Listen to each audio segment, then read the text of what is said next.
Es momento de hablar de economía. De forma unánime, el Consejo del Banco Central acordó reducir la tasa de interés de política monetaria en 25 puntos base, pasando de 5.25 a 5%. Y este miércoles se entregó el informe de política monetaria correspondiente al mes de diciembre. Para profundizar en este tema, en estos números, ya tenemos en pantalla a Tomás Izquierdo, economista y gerente general de Géminis. Tomás, bienvenido a Canal 24 Horas. ¿Cómo te va? Buen día.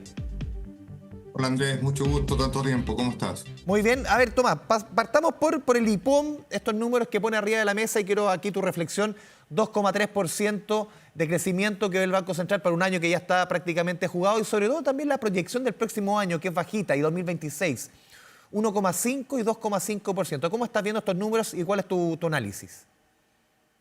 Yo creo que se hace cargo de una realidad. Hay que destacar que el crecimiento que está estimando para el cierre de este año, ¿cierto?, de 2,3%, es prácticamente el piso que tenía de rango, ¿cierto?, en su IPOM de septiembre. O sea, incluso podría quedar bajo el piso. Yo creo que va a ser 2,2 y el piso partía en 2,25. ¿Ah? Entonces, hay que hacerse cargo de que lamentablemente la actividad ha estado por debajo de lo que el Banco Central esperaba. Y que dentro de esa mala performance yo diría que el consumo ha dado una sorpresa porque está bastante plano, no se está recuperando. Y la proyección para los próximos 2 años no las modifica, las mantiene centradas en este rango, ¿cierto?, de lo que sería el crecimiento tendencial de la economía chilena en torno al 2%. Y por eso que se entrega un rango entre 1,5% y 2% y 2,5%, perdón, para los próximos 2 años. Eso no marca un cambio ni tampoco una sorpresa. Sí, Tomás, en la práctica, ¿qué significa una economía que crece a este ritmo? 2,3, el próximo año y el 2026 entre 1,5 y 2,5, esta proyección también de tendencial en 10 años de 1,8. ¿Qué significa una economía en la práctica en torno al 2%? Bueno, significa que primero estamos creciendo menos que el promedio del resto del mundo. En esta carrera que teníamos, ¿cierto?, por ir convergiendo nuestra economía hacia lo que son la realidad de economías de ingreso medio, estamos quedando claramente atrás. Segundo, que si uno le descuenta el crecimiento de la población, el crecimiento el PIB por habitante o el ingreso por habitante finalmente terminan siendo muy parecidos, ¿cierto? Crece muy poquito, crece, no sé, 0,8% promedio anual. Con ese crecimiento hay evidentemente una sensación de estancamiento, una frustración. La clase media en este país había estado acostumbrada a un ritmo de crecimiento mucho más alto hasta el año 2014, lo que permitió poco a poco ir accediendo, ¿cierto?, a bienes y servicios que antes no estaban a su disposición.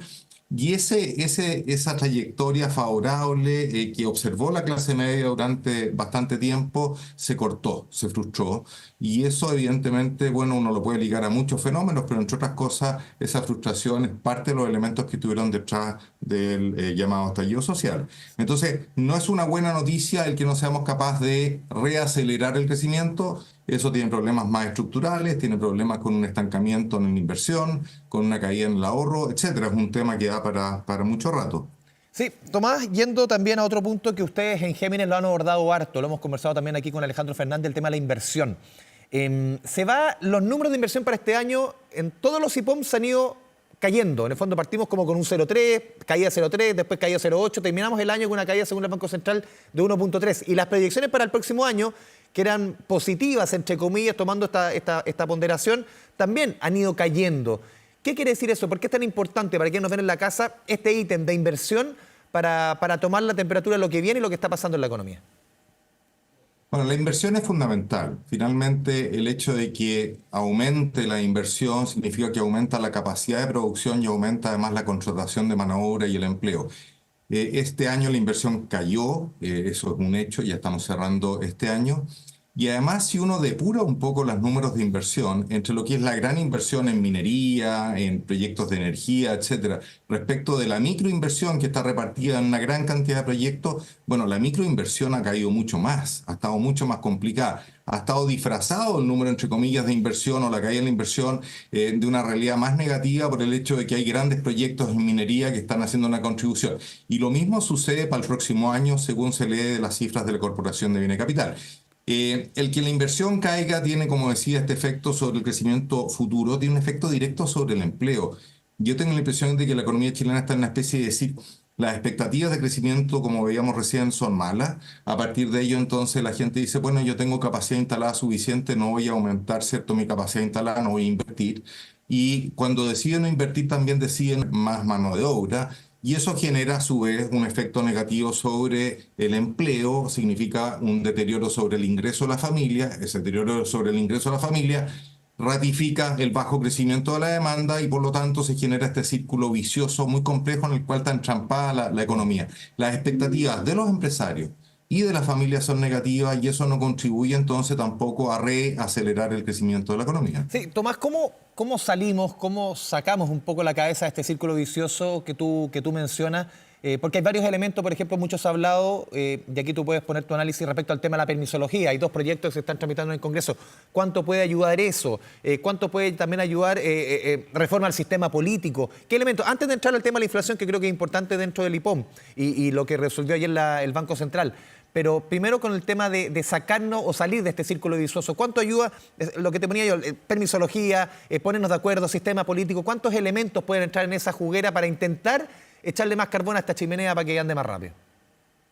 Mira, lo primero, hacer una nota positiva. El tema del crecimiento económico que no estaba en la discusión política hace 2 años atrás, hoy día está en la primera línea de la discusión política. O sea, hoy día hay un consenso amplio en los distintos sectores políticos de que retomar un mayor ritmo de crecimiento es central, es clave precisamente para acotar esta frustración social de la que estábamos hablando recién, para poder financiar gasto público, para poder financiar en el ámbito de la salud, de la educación, de la vivienda, etcétera.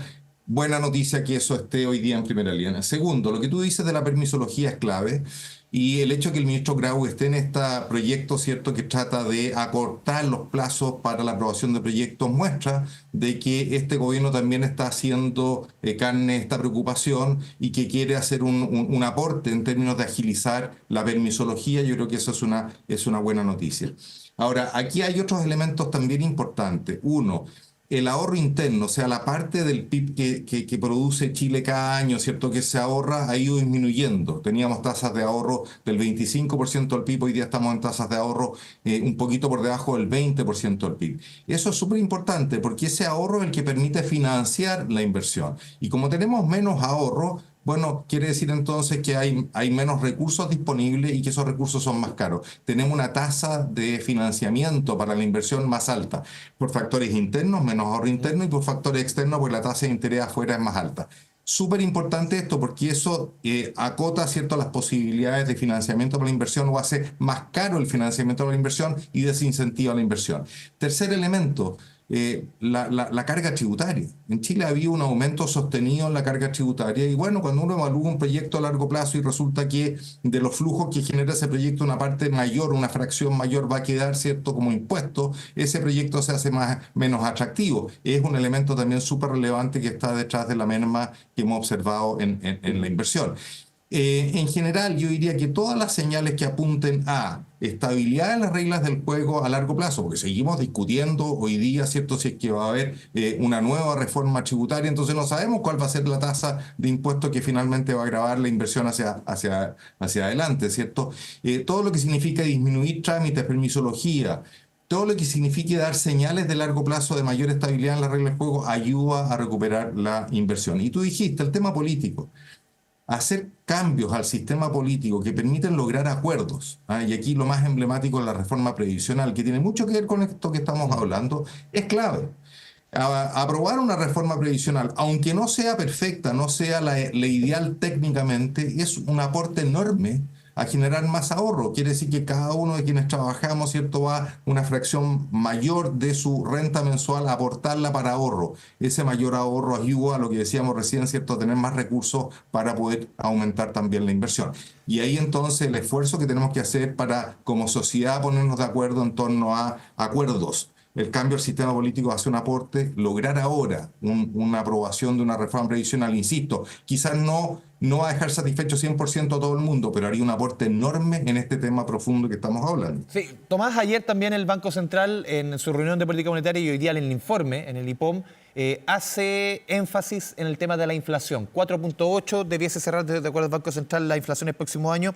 Incluso el primer semestre del próximo 2025 en torno al 5%. El aumento del dólar, costos laborales, entre una serie de elementos, la inestabilidad a nivel mundial. El tema de la inflación como que está siendo resiliente, aguanta, resiste. ¿Cómo ves tú este panorama que no es positivo, que marca en este ámbito el Banco Central? Bueno, yo estuve por muchos años en el Grupo de Política Monetaria, dejé ese puesto, ¿cierto?, hace unos meses atrás, y la verdad es que el Grupo de Política Monetaria recomendó por unanimidad recortar la tasa. Yo hubiese sido un voto disidente, yo no hubiera bajado la tasa de interés, yo la hubiera mantenido, porque tú lo acabas de decir, aquí hay un cuadro complejo. Aquí tenemos un escenario externo que es más incierto después de la elección de Trump, con las dos cámaras a su favor, que le va a permitir un programa que puede ser bastante disruptivo. Ese es un elemento importante. En parte asociado a ello, las proyecciones para la baja en la tasa de interés en Estados Unidos se han reducido para los próximos trimestres. Y todo lo demás constante, eso significa entonces que el espacio para que nuestro Banco Central se desalinee de la tasa de interés en Estados Unidos es más acotado. Y por lo tanto, bajar más rápido la tasa o seguirla bajando mientras Estados Unidos lo hace menos o no la baja, significa una presión sobre el tipo de cambio acá relevante.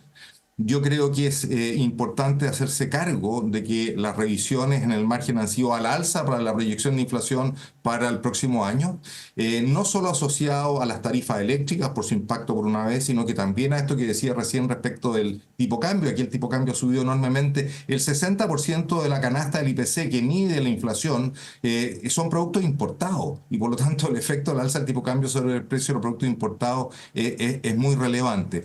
Y además aquí hay un tema que el Banco Central lo pone en su IPOM, me parece muy relevante, de una presión en los costos salariales. Sí. Que es muy significativo en el costo de los servicios y que también está impactando la inflación. Y eso tiene que ver con el alza en el salario mínimo, 18% real en 2 años, que a mí me parece que fue completamente excesivo e imprudente. Si uno toma todo ese cuadro, que el Banco Central lo describe muy bien, lo único inconsistente a mi juicio es haber bajado la tasa. Yo creo que con ese cuadro que describe lo razonable, era más bien haber mantenido la tasa, ayudado a que el tipo de cambio no siguiera subiendo, más bien hiciera un ajuste a la baja y contribuir entonces a que la convergencia al nivel inflacionario sea más rápida. Es costoso que la inflación promedio para el próximo año se haya revisado tanto al alza. Eso quiere decir que el ingreso de los chilenos va a ser más castigado el próximo año que lo que estaba estimado. Fíjate que la inflación promedio la revisó de 4,3 a 4,6. Sí. Eso es lo que impacta sobre el ingreso disponible de la familia. Insisto, con este discurso, que yo suscribo plenamente el discurso del Banco Central, lo que no suscribo es su accionar. Yo no hubiera bajado la tasa de interés, me hubiera parecido mucho más prudente no bajarlo. Sí, Tomás, por último, ¿cómo esto se traduce al final, por ejemplo, y tú lo mencionabas un poco, va a haber una gradualidad en la baja de tasa y eso al final cómo repercute en los créditos que muchos chilenos quieren tomar? Sobre todo los créditos de consumo, porque los créditos hipotecarios van por otra línea, más con lo que tú hablabas de Estados Unidos, cuestiones más de largo plazo. ¿Cómo debe repercutir esta lenta, o quizás más lenta o más gradual baja de tasa en el dinamismo, por ejemplo, del mercado de crédito que es tan importante, crédito de consumo comercial para la economía? Sí, a ver, el crédito comercial va muy de la mano con la TPM, la tasa, digamos, del crédito comercial, y ya se ubica la tasa promedio al cual se endeudan las empresas parecido a lo que eran los estándares históricos, un poquito por sobre, pero no es dramático. El crédito consumo ya está en niveles cercanos al promedio histórico de lo que es el costo de crédito consumo. El bajo crédito a empresas y a personas, yo diría que tiene en parte que ver con el nivel de la tasa, que insisto ya está bastante más normalizada, en parte importante que ver con que los bancos han sido más restrictivos al momento de colocar, ¿cierto?, de aceptar una colocación de un crédito de consumo o para las empresas. Y en parte muy importante, y esto es relevante, Andrés, tenerlo en cuenta, porque las empresas no se están queriendo endeudar porque tienen la inversión frenada. Las empresas se se apalancan, se endeudan para invertir. Y si la inversión no está creciendo, no se apalancan. Y las personas no están queriendo tomar más deuda por la incertidumbre respecto de cómo va a ser el futuro de la economía y de su propia situación económica personal. Y ese es un elemento bien importante tenerlo en cuenta. O sea, aquí no se puede hacer trampa por secretaría. No basta con bajar la tasa de interés para que esta economía retome un mayor ritmo de crecimiento. ¿Ah? No es ese el elemento central que hoy día explica el que la economía no esté creciendo más rápido. Y por el contrario, la tasa de interés tiene que ajustarse a lo que está pasando con la inflación. Insisto, la inflación, si algo hemos hecho, es revisarla al alza y eso invita a la cautela. Tomás Izquierdo, te agradecemos este espacio, este diálogo con Canal 24 Horas. Buena jornada, Tomás. Muchas gracias. Muchas gracias a ti, Andrés. Un gusto como siempre. Chao, chao. Chao.